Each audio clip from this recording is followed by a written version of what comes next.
সুবহানাল্লাযী আসরা বিআবদিহি লাইলাম মিনাল মাসজিদিল হারামি ইলাল মাসজিদিল আকসা। জোরে বলা যাবে না? আরো জোরে বলা যাবে না? সুবহানাল্লাযী আসরা বিআবদিহি লাইলাম মিনাল মাসজিদিল হারামি ইলাল মাসজিদিল আকসা। নারা তাকবীর। মানে আপনাদের মসজিদের যে নামটা, এটাও কোরআনে কারিমে এসেছে, বলুন সুবহানাল্লাহ। মসজিদে আকসা, মসজিদে আকসা। ওই যে শবে মেরাজের ঘটনা বারবার আপনারা শুনে আসছেন, 26 বছর ধরে জলসা হচ্ছে, কত বক্তাও বলে দিয়েছে।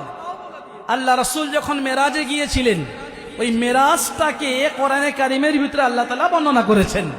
তার মানে আল্লাহ রাসূলের মেরাজের কাহিনীকে অস্বীকার করলে বেঈমান, ও কাফের, ও ঈমান থেকে বহিষ্কার।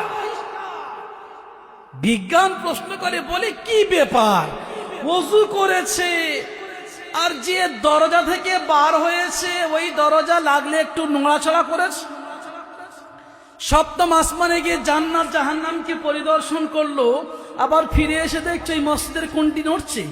এত অল্প সময় এত দীর্ঘ সফর কি করে সম্ভব? বিজ্ঞান বলছে আমাদের ব্রেন কবুল করে না। আরে মশাই, কোরআনে কারিমের আয়াত, যেটা কেউ পারে না সেটা কে পারে বলুন? যেখানে কারোর ক্ষমতা নেই সেখানে কার ক্ষমতা চলে? আর ক্ষমতা চলে? আল্লাহর চলে।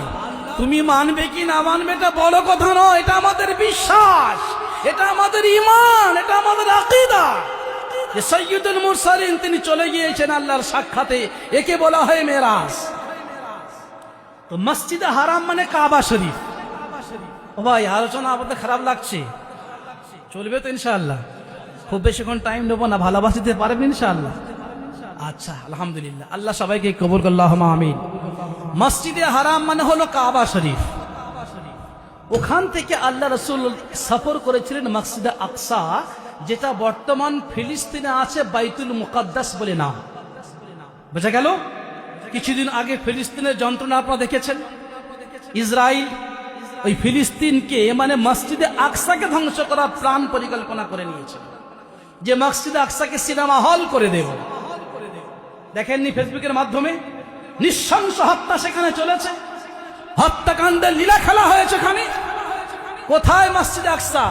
ভাই, ওই মসজিদে আকসায় আল্লাহ রাসূল যখন মেহমান হয়ে যাবেন, তো সব নবী, the first messenger of the world, আউয়ালুন নবী, আউয়ালুন নাস, হযরতে আদম আলাইহিস সালাতু ওয়াস সালাম থেকে নিয়ে আর মুহাম্মাদের আগে পর্যন্ত হযরতে ঈসা আলাইহিস সালাতু ওয়াস সালাম, সকল নবীগণকে আল্লাহ তাআলা নির্দেশ দিয়েছিলেন, দেখো মসজিদে আকসা বাইতুল মুকাদ্দাসে একজন ভালো মেহমান আসছে গো, তোমরা নবীরা সবাই আমার মেহমানের জন্য অভ্যর্থনায় দাঁড়িয়ে যাও।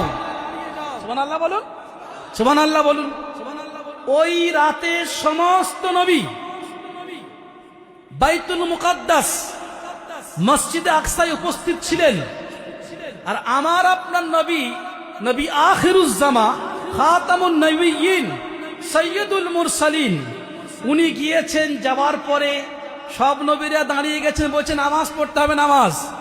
আচ্ছা, ইমামতি কে করবে? আমরা কোনো ব্যক্তি আসলে ইমাম কাকে আগে বাড়িয়ে দিই?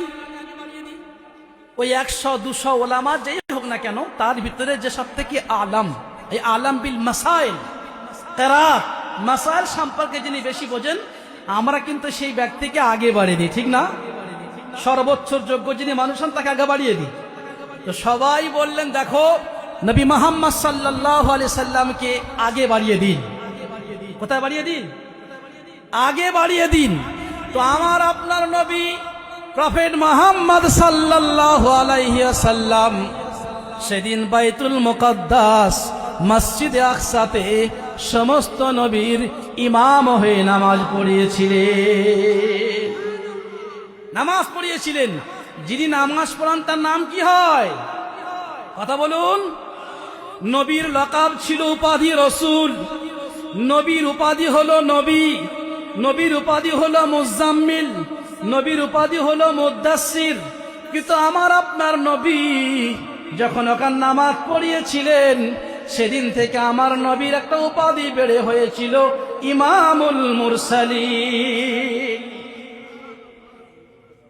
নবী রসুলদের তিনি ইমাম হয়েছিলেন। ওখান থেকে আবার লম্বা অনেক ঘটনা ওখানে আছে, ওদিকে আর যাব না। যেহেতু আপনার মসজিদের নাম মসজিদে আকসা দিয়েছে, আকসা, সেই জিনিসটাকে বোঝানোর জন্য আপনাদেরকে বললাম যে আকসা শব্দ কোরআনে কারিমে এসেছে এবং এই আকসার সঙ্গে একটা ব্যাপক ইতিহাস জুড়ে আছে। আল্লাহ তাআলা সেই নামে যে নামকরণ করেছেন আপনাদের এই মসজিদে আকসাকে আল্লাহ কবুল করুন, আল্লাহুম্মা আমিন।